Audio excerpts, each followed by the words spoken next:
Hi, friend.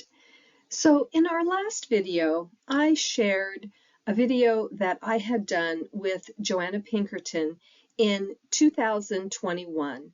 And it was about creating Valentine cards for ourselves. And we had that cute little picture of two hearts that were made into a woman. So if you haven't watched that, please go back and watch it.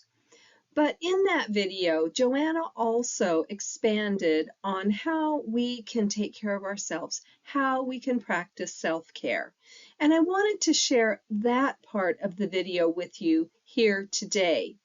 Joanna talks about self-care in terms of practicing gratitude, gratitude for all these things, and how we can practice self-care physically, emotionally, mentally, spiritually, and with our creativity. Now, I will say I did repeat one of the things about one of the slides about creativity in this video, but I think it's so important. And Joanna's such an amazing artist and she's so creative, and so I wanted to include that.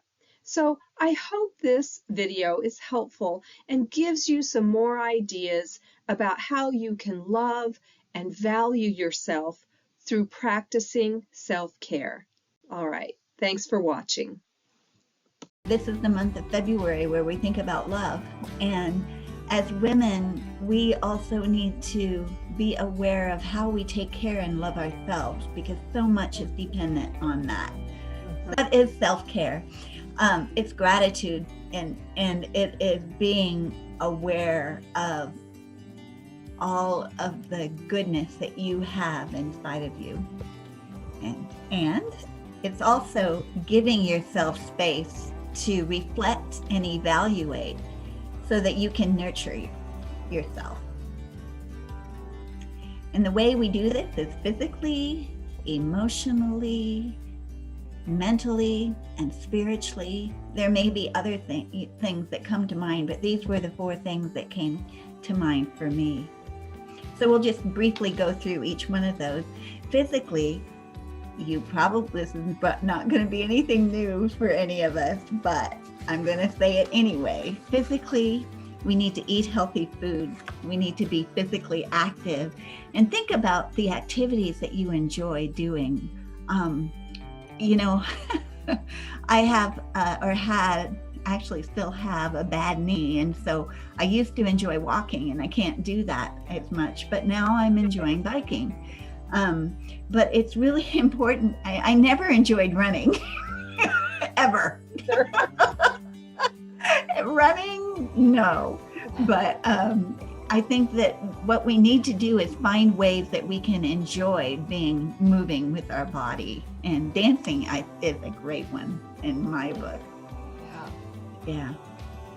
Staying well hydrated, drinking enough water, and then just daily taking care of yourself, taking your showers and shampoos and brushing your teeth, just wearing the comfortable clothes, which we've got to do during COVID. At least I've been taking advantage of that. And I say sensible shoes because I also have back issues. And so, I love the way high heels look, but they are just tremendously horrible for my back. And then I realized that, what? Am I wearing those for, why am I wearing them? It's not for me. So I quit wearing them. Yeah, is that self-love or not self-love? Yeah, that's pleasing someone else. Yeah. And listen to your body. Like I did with my shoes, I listened to my low back pain, and I'm realizing, okay, this has got to quit. And get enough rest, and also creative practices, cooking. I put it down there because we are very creative as we come to our kitchens and make healthy meals for ourselves and our families, and other things, gardening, yoga. Emotionally, some of the things you can do to take care of yourself are hanging out with loved ones and friends. And I especially think it's important to hang out with people that make you laugh, because there is something healing and good about laughter. And notice the stories that you're telling. How are they defining you, and how are they defining your relationship with those that you love? That self-talk is important. Oh, yeah. Oh, extremely. Being mindful of the many blessings that are supporting us, and creating routines that nurture you. And so you're selective about how you spend your time, and you're limiting your time on social media. Just filling your emotions also with the goodness of good. Meet regularly with a life coach, someone that can keep you on track with your goals. Mm-hmm. Creative practices. When I've had a rough day, sometimes it helps me just to write about it, and then I can kind of siphon off that negative energy, get it out of my system. Dancing, music, art journal, poetry, coloring. These are only ideas that came off of the top of my head. I'm sure there are tremendously more that you can think of. Mentally, there are external and internal influences on us mentally. Our external influences are what we are ingesting, what we are watching. Be selective about that. And that comes from family, from social media, from friends.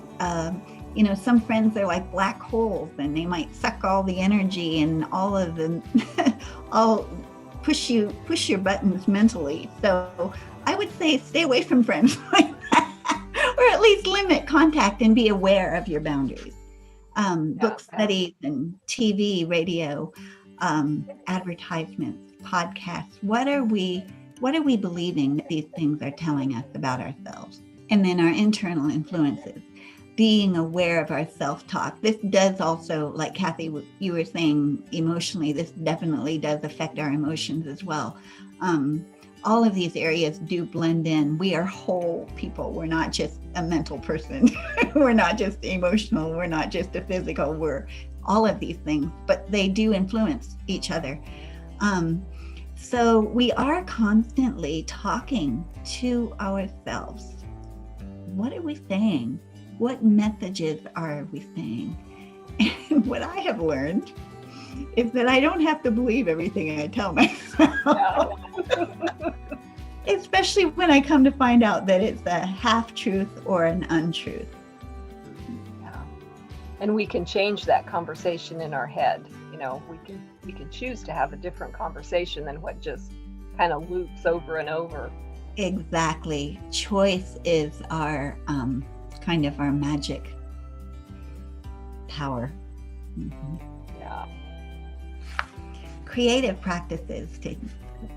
Again, writing comes up, and spiritually, participating in a faith community is, as I think about this, our spiritual selves are actually connected to others on this planet that we share. And so whether or not we're connected to a faith community or not, we still are connected. But when I say participating in a faith community, I mean relationships that support and grow your own faith, and how important that is. And some of the practices that we can participate in are prayer and meditation and surrender. Surrender is a huge spiritual, how do I say? I was going to say power, but it's kind of unpower, isn't it? Service and caring for the earth. Again, we are in community with the earth, with each other. And as we can be of service to one another, we help heal each other. On the other hand, it's very important to be clear about not people pleasing and not doing all of this and giving your own personal power away to others by serving them. I have been caught up in that myself because I'm a people pleaser. But to be available means that you've taken care of your own boundaries and you have margin in your life to be able to also give. from that, and you'll have more energy to give when you do take care of yourself. Okay, yeah. And So I just wanted to say too, with surrender, one of the things that I think about is it's kind of willing hands, accepting the flow that comes into your life. It's not allowing other people to do whatever they want to you, but it's thank you. Letting that flow come from God or whatever higher power you believe in, and just allowing that to flow through you. Surrender to that. And when we speak of faith communities, that can be any type of spirituality that you have. It's not specifically to the Christian faith, but it's, there are many other kinds of faiths too. Yes, that's right. I hail from the Christian faith, so a lot of my talk will be that because that's what I know. But yes, but you're right. I would say, in terms of faith community, just be careful they're not toxic community. Yes. But that's another discussion. We'll maybe go there someday, but not today. Our spiritual friendship and spiritual direction would be another way to help yourself stay on track. And also, we have creative practices. Keep a dream journal. Keep a Facebook that is telling your faith stories, that writing a sermon or music composition or just participating in music are ways that we can connect to our spirituality. Yeah, I like that because to me that's kind of like it's documenting how the Spirit is speaking to us and working through us, the writing part of that. Yes. Yeah. And all of life is a creative process. Being human, if you're a human, you are creative. Tenet number 1. And number 2 is our creativity is this like an immune system. It supports every other system. It supports us physically, emotionally, spiritually, mentally. By repairing and processing and learning, we learn from our mistakes, and our creativity carries us through that. And if we're allowing ourselves to be led and to be taught, our creativity can help us transform and heal. And it also protects us. Okay, well, I hope you liked this video and the really good advice that Joanna had about self-care. Please comment if this video was helpful to you, or if you have some self-care ideas, some new things to add, or just what self-care things are good for you and that you do and that you find helpful.